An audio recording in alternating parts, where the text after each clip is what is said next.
Figaro Radio. Un autre regard. Anne de Guigné et Salomé Boulet. Figaro Radio. Bonjour Anne de Guigné. Bonjour Salomé. Cette semaine, dans notre chronique Un autre regard, vous vous penchez sur un sujet important, la rémunération des professeurs. Oui Salomé, j'ai été frappée par l'actualité dramatique qui a frappé ce métier. Vous savez, cette professeure de Sanary qui a été poignardée par un élève. Évidemment, on peut se dire que les jeunes gens qui passent les concours pour être professeurs ne s'attendent pas à subir de tels faits. Et évidemment, ça remet en cause l'attractivité du métier.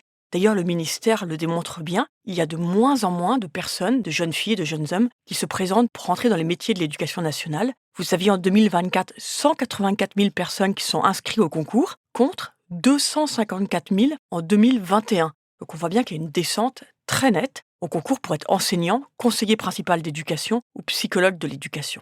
Et donc, évidemment, ce contexte social joue, cette nouvelle tension dans les collèges, mais également, bien sûr, les rémunérations. On ne peut pas balayer d'un trait les rémunérations. Alors, les rémunérations ont été largement augmentées à la rentrée 2023. Maintenant, en début de carrière, un enseignant a une rémunération qui est dans la moyenne de l'OCDE, un peu plus de 2 000 € net, mais toujours en milieu de carrière, les enseignants français sont sous la moyenne de l'OCDE. Ils la rattrapent ensuite en fin de carrière. Donc on voit que les rémunérations restent quand même, si on se compare à nos voisins, enfin à des pays comparables, sont quand même assez, très moyennes, on va dire au mieux moyennes, voire faibles en France.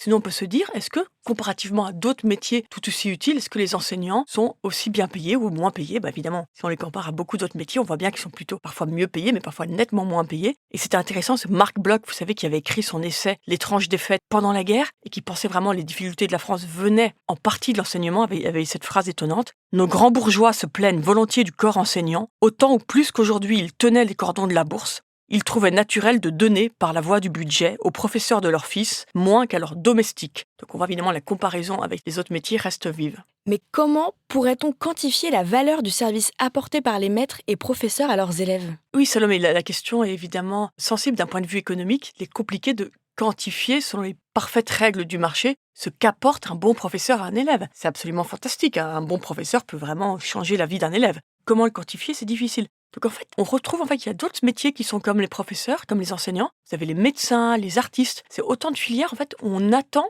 chez les très bons une forme de don de sa personne qui est difficilement quantifiable. Et d'ailleurs, c'est pour ça que jusqu'au 19e siècle, les professeurs n'étaient pas rémunérés, mais ils recevaient, comme toujours les médecins aujourd'hui, des honoraires. Et des honoraires, c'est une manière de rendre hommage à cette définition de ce métier. Vous honorez la pratique de la personne qui est en face de vous. Bon, évidemment, par un paiement, mais c'est quand même différent. Ce n'est pas une rémunération, c'est un honoraire. Et d'ailleurs, on voit que les professeurs qui aujourd'hui donnent des cours particuliers, et vous savez, les cours particuliers, ça donne aussi une idée de la rémunération. Les professeurs des très bons lycées parisiens, par exemple, ils peuvent demander 200 € par heure, et les parents les donnent tout à fait. Ils demandent toujours des honoraires.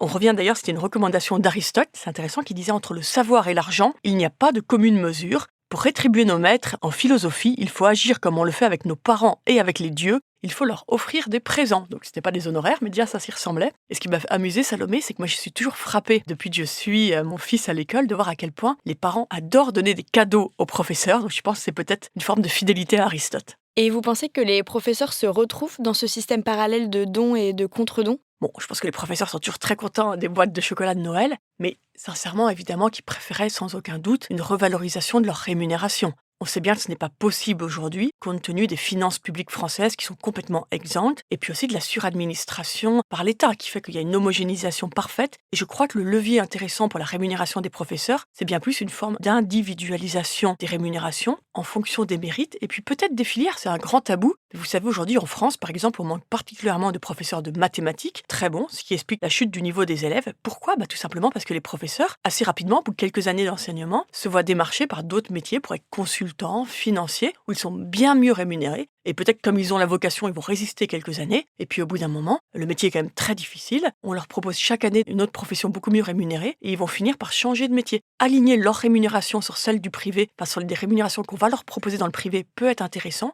Et puis je crois aussi que redonner plus d'autonomie aux directeurs des établissements pour leur permettre d'avoir un stock de primes qu'ils vont pouvoir distribuer aux professeurs selon leur engagement et leurs résultats me semble aussi un levier tout à fait intéressant. Merci Anne de Guigné. Merci Salomé. Je rappelle que l'on peut retrouver Un autre regard sur Figaro Radio, le site du Figaro et sur toutes les plateformes d'écoute. À bientôt. À bientôt.